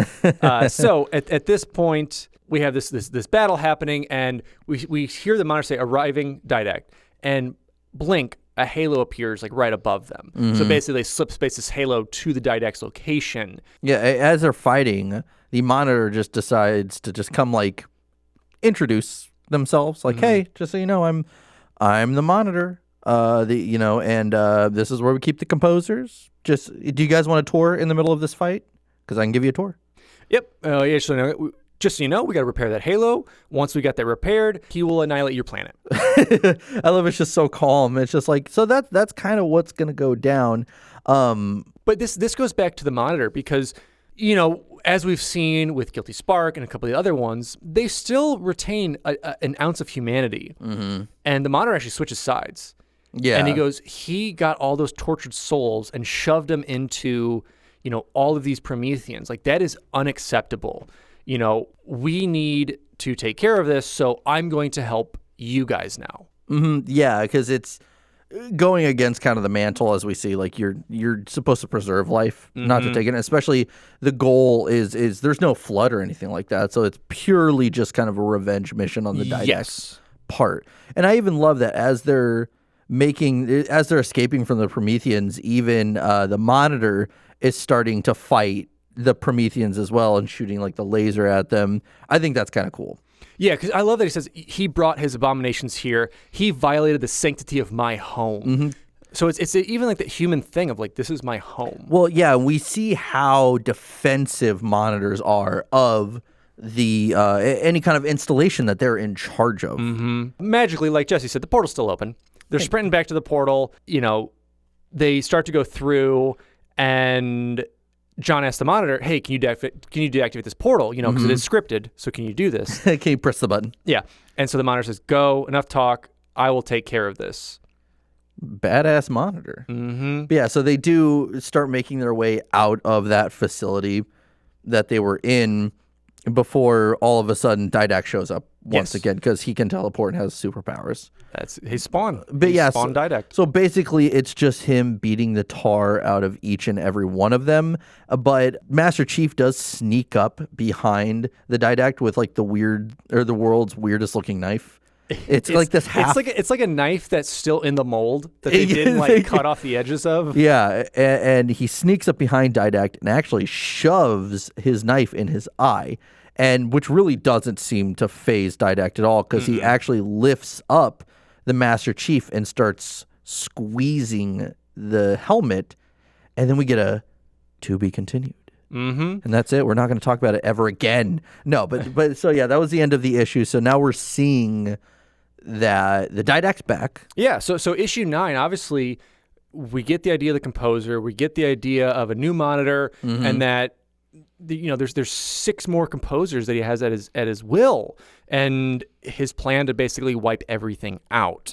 So we'll see what happens. I mean, blue team's kind of getting tossed around, and we end with Chief getting his helmet crushed. And the new issue, next issue, starts with Baby John. And it's, again, we're having a lot of those narrations. He's like, I don't remember my name, I don't remember my family. He's like, I don't really remember anything about my life. And it's kind of a callback to the Fall of Reach, because we see that he's playing a game of, I guess, King of the Hill, and just beating the tar out of everyone. We even see Halsey and Keys just barely in the background observing. And he's, again, kind of reminiscing about being a child, and all of a sudden he's like, after all of this combat and years I've fought the Covenant and everything, I'm now here, my day where I'll probably die in battle. And we see it goes back to the present day of the Didact squeezing the helmet and busting or cracking it to where his eye appears in the visor. Beautiful blue eye. Master Chief reveal.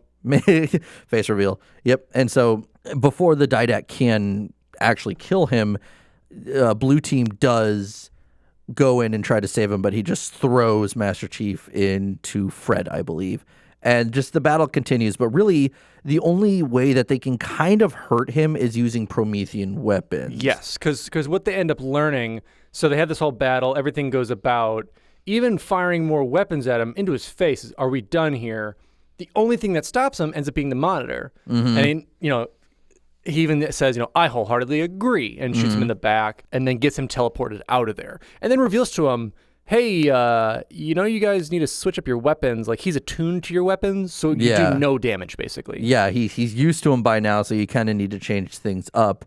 And they go over to John to wake him up. And I love that he can't take the helmet off for sake of not seeing his face. He's like, my helmet is fused. I can't take it off.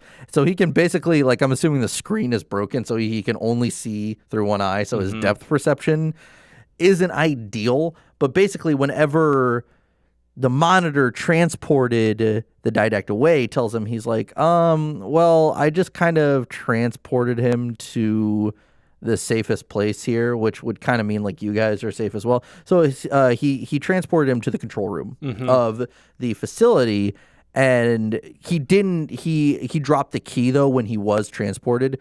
So this is where John kind of has this idea. He's like, I know a weapon he can't adapt to, holding up the key to fire the halo. So, meaning like, hey, we can probably take him out. And all of a sudden it switches to the Didact waking up room. Sweet. And so he finds himself in the control room, and then that's where Chief confronts him and basically says, listen, I've tried everything. I know what I can do now to take you out. Basically just puts the key, casually walks over, puts the key in the control center, is like, hey, this is going to take you out. So yeah, see ya. And so then Chief basically says, all right, so what our plan is 2-step. Deactivate security protocols and launch this section of the ring into space. Mm-hmm. So they take that chunk of ring, launch it down to that facility planet that we were on before, and it ends up destroying the composers, destroys the city, and basically saves that day in a way.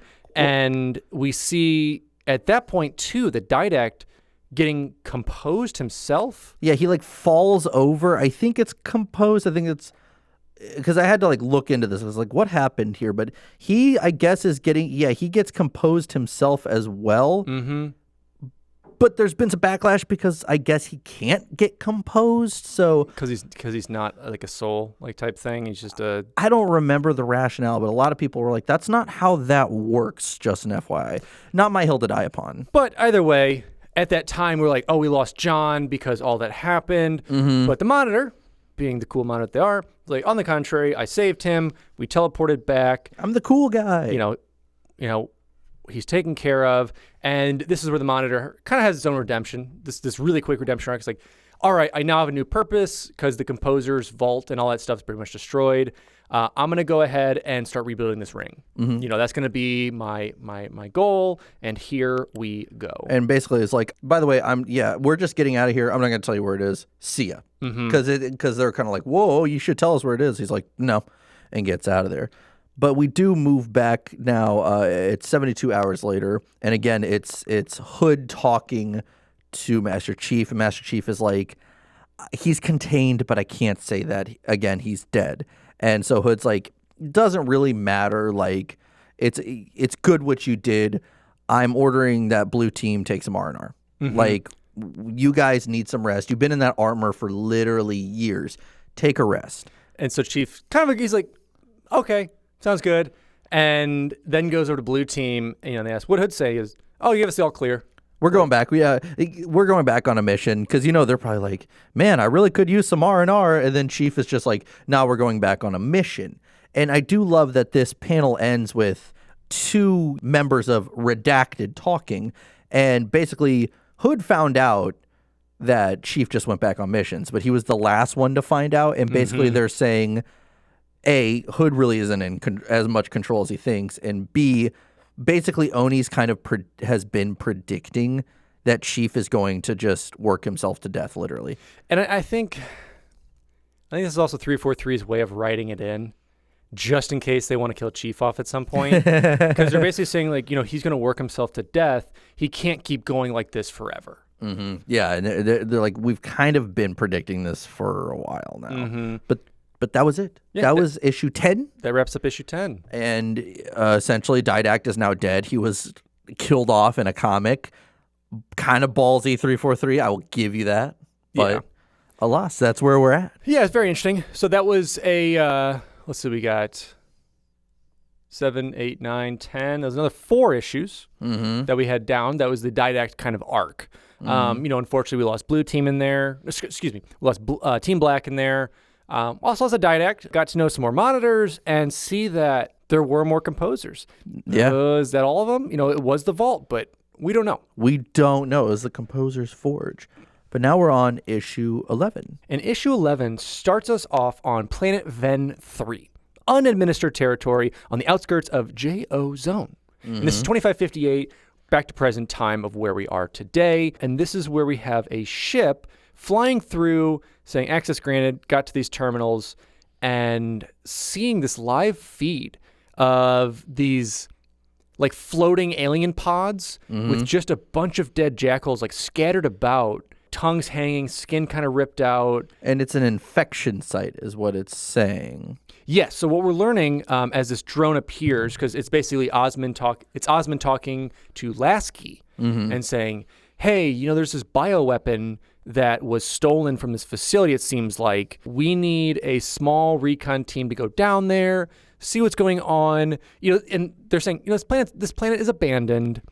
Don't worry. There's maybe, a couple hundred jackals across the entire planet. Yeah. We just need a small team. So it ends up being Ray and Thorn that Lasky says, okay, you're going down there. All you need to do is basically scout it out, see what's going on, and then report back, if you need cavalry, but you'll be fine. Yeah, because you're looking for this one elite who has this bioweapon. And they buddy up and they make their way down to the surface of the planet, which Ven 3. And I even like that we see just this jackal that's just bored, sniping little lizards, and it's just like, and then all of a sudden a Spartan appears behind him and takes him out. And you notice they've been just kind of making their way through and noticing that it's a no man's land, and these jackals are just kind of here. Like they're as I said, he's just sniping lizards. Yeah, because they even say this, he seemed aimless. Like he was just waiting in the middle of nowhere, and they're like, there's got to be something more. Like there's no actual patrols. Like what is this? And they said, okay, let's go in this slotted canyon. That'll take us right to this facility. And then I love that they're like, oh, the second the mission is compromised, we'll know as we're seeing them viewed through Covenant binoculars. Yeah, because then all of a sudden they had that drone in there, and this Sangheili that they were looking for found the drone and is destroying it. And then all of a sudden, this is where Roland tells Lasky, like, hey, we just lost signal, and there's no way to get a hold of them literally whatsoever. Yeah, I've tried every channel. I've tried every comms.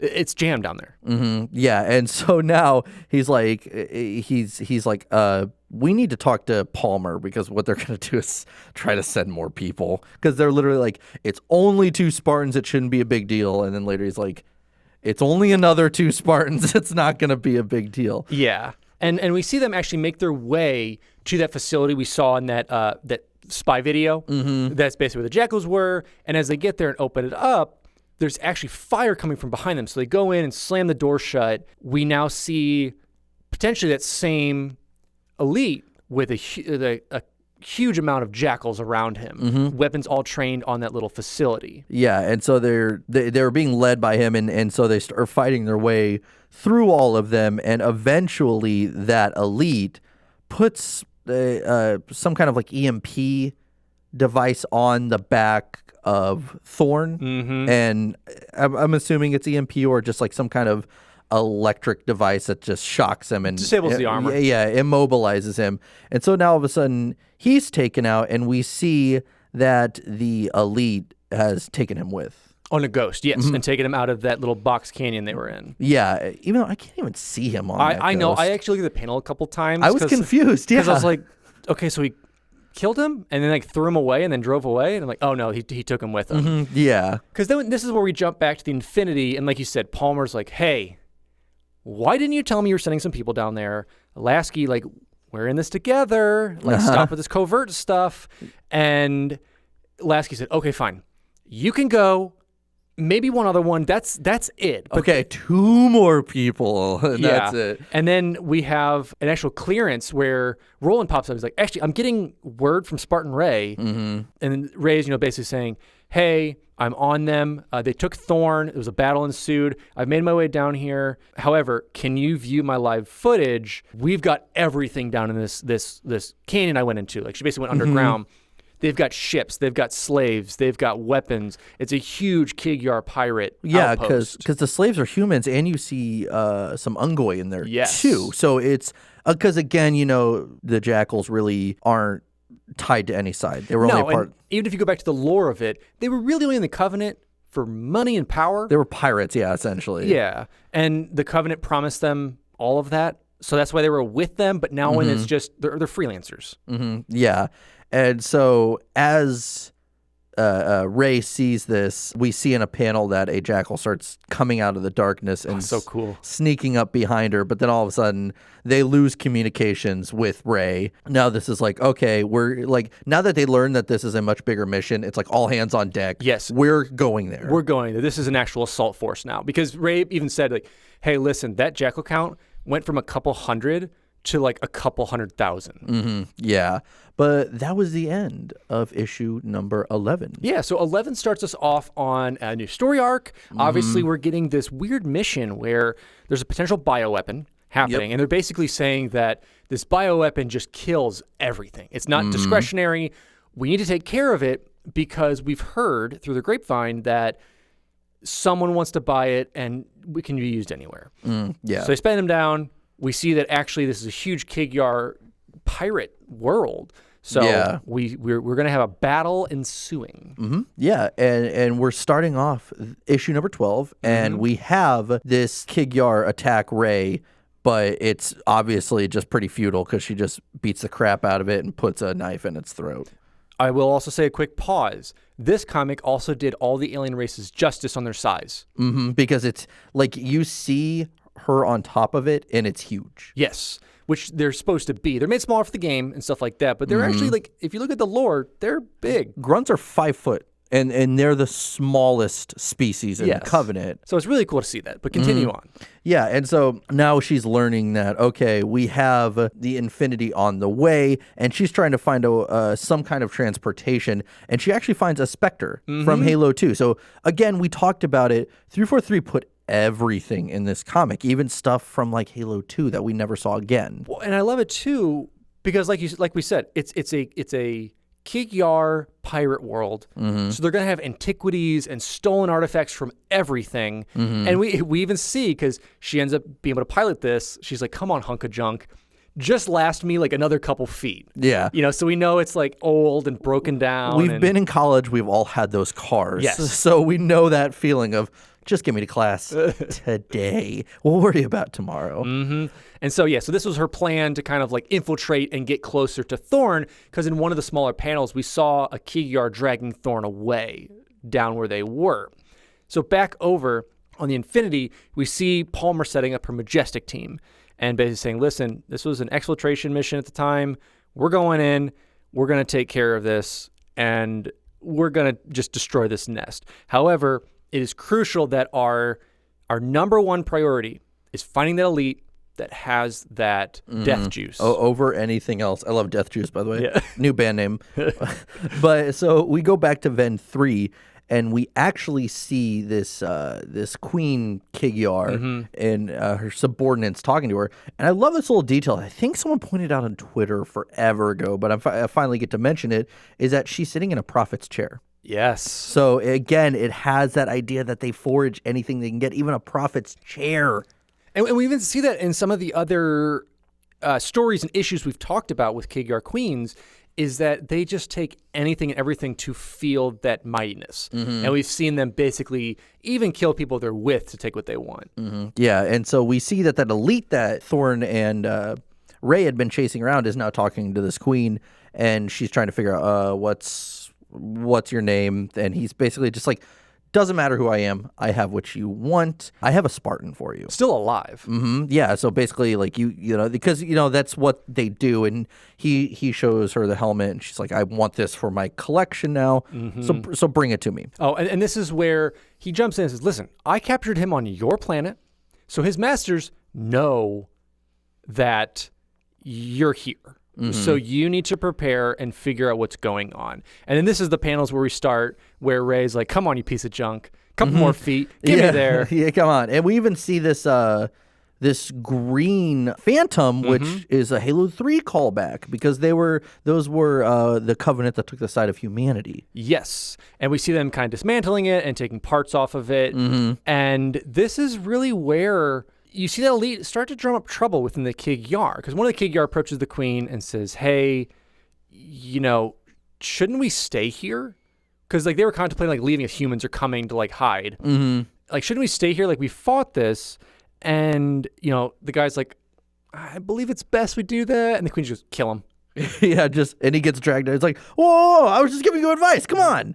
Don't shoot the messenger. She always shoots the messenger. Mm-hmm. Yeah, and so this is where we see then the Infinity start to make its way towards the planet itself, and they're met, of course, with a lot of, not Covenant, but Jackal. It's all Kig-Yar. Yeah, Kig-Yar Covenant, opposition.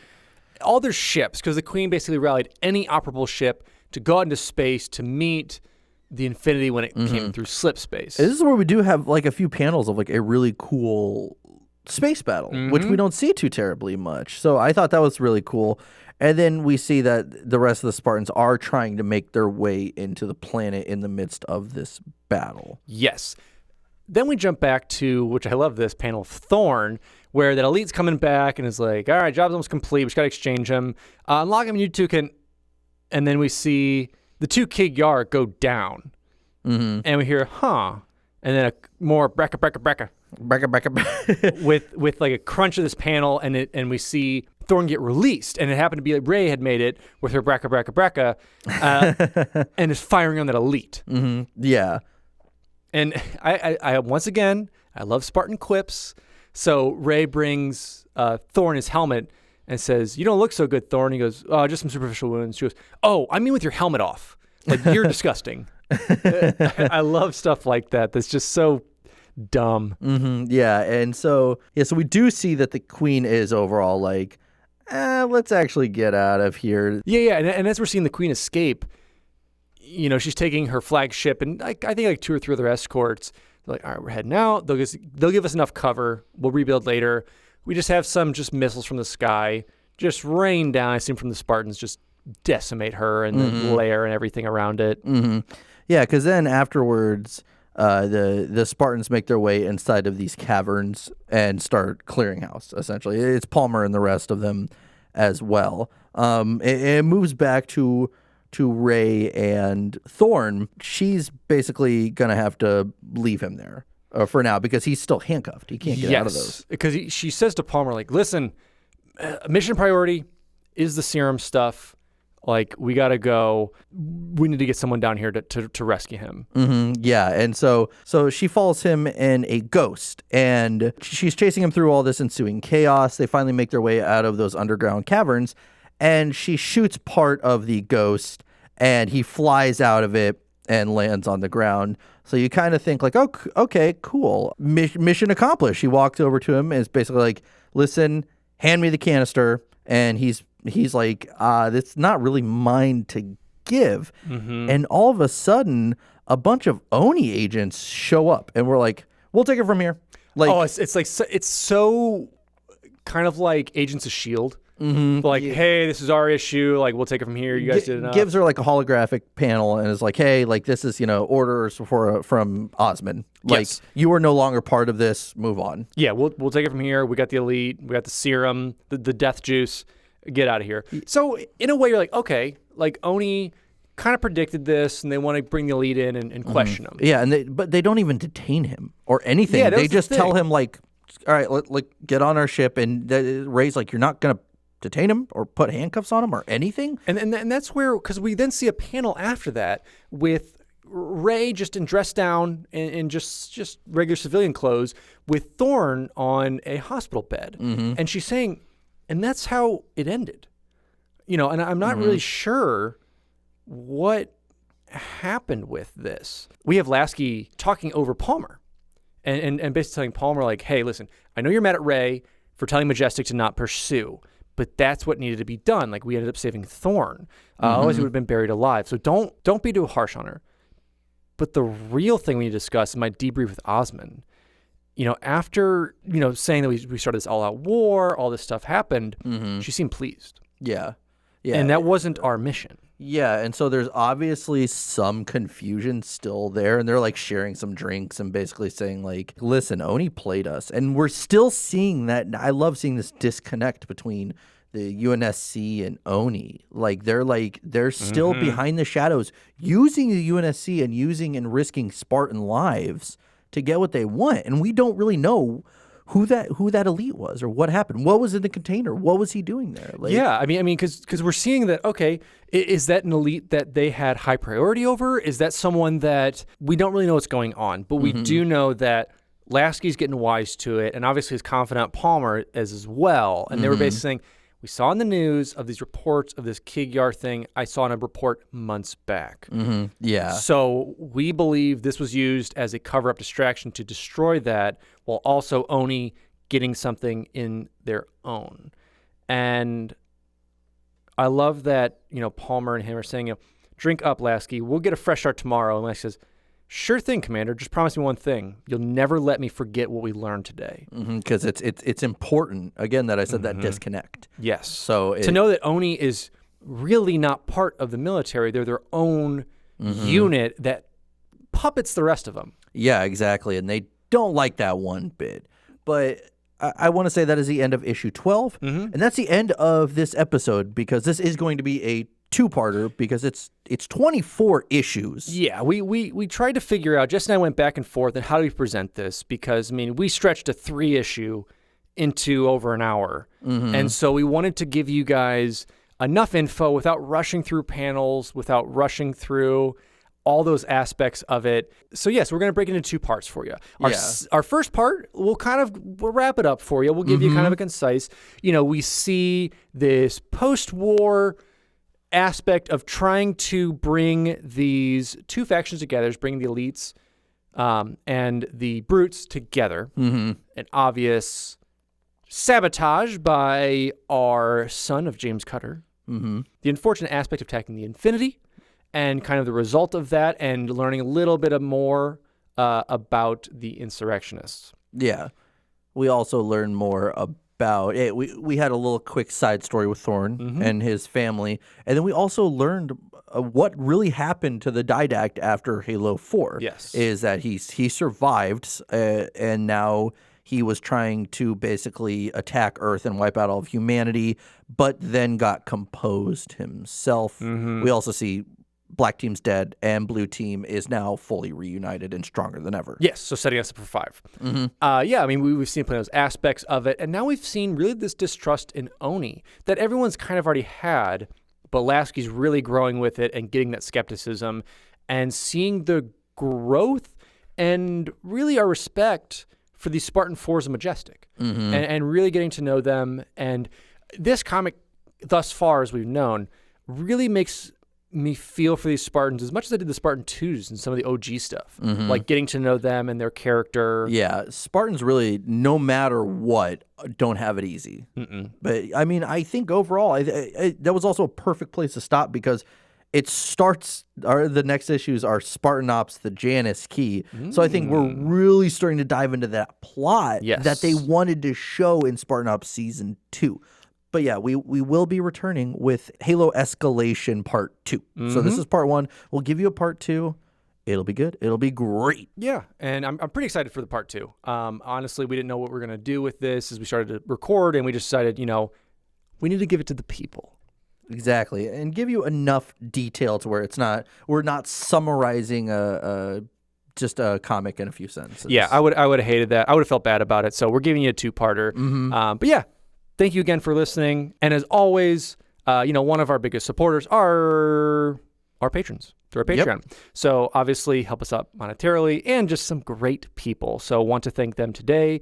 We've got Charles Zitter, Tactics, Skyjack, Harvey Chong, Brandon Reshetar, AngryCanadien, ZZ Slipaway, Grant Dillon, Mr. Choff, Cowyn Fong-Feliciano, Dragonfire, James Yervasi, Jonas, DGamer1298, Duststorm, Alejandro Jaramillo, Dilfix, Quantum Easy, That LL Gamer Guy, Graham, Jamie Sneed, McCrae Austin, Mega, Thomas Goulding, Nick Hyman, Francis, Tuna 0317, and Brendan Christian.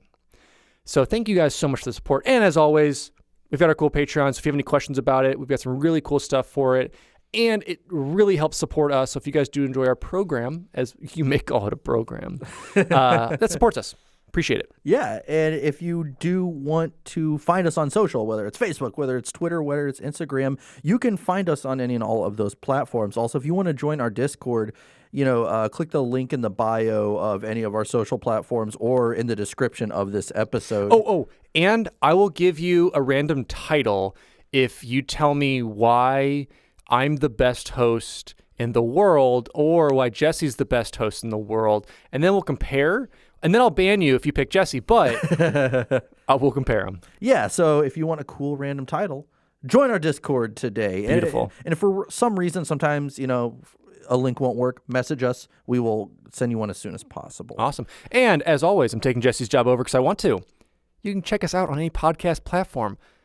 Spotify, iTunes, the other ones. Check them out. SoundCloud or CastBox or something. Wherever you want. iHeartRadio. We're everywhere. It doesn't matter.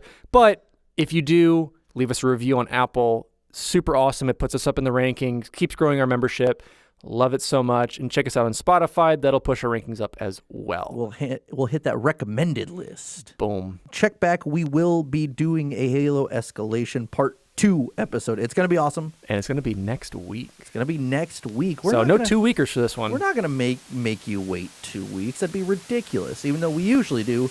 Not this time. Not this time, but other times, yes.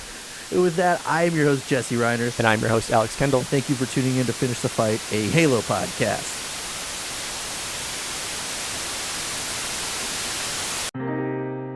The word will come. Nostalgia.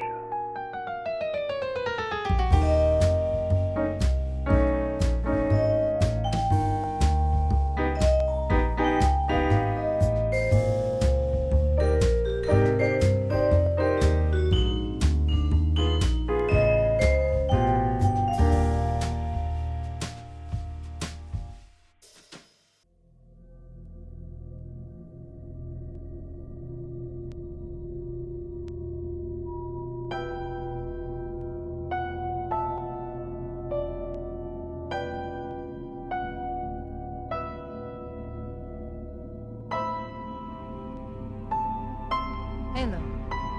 It's finished. No. I think we're just getting started.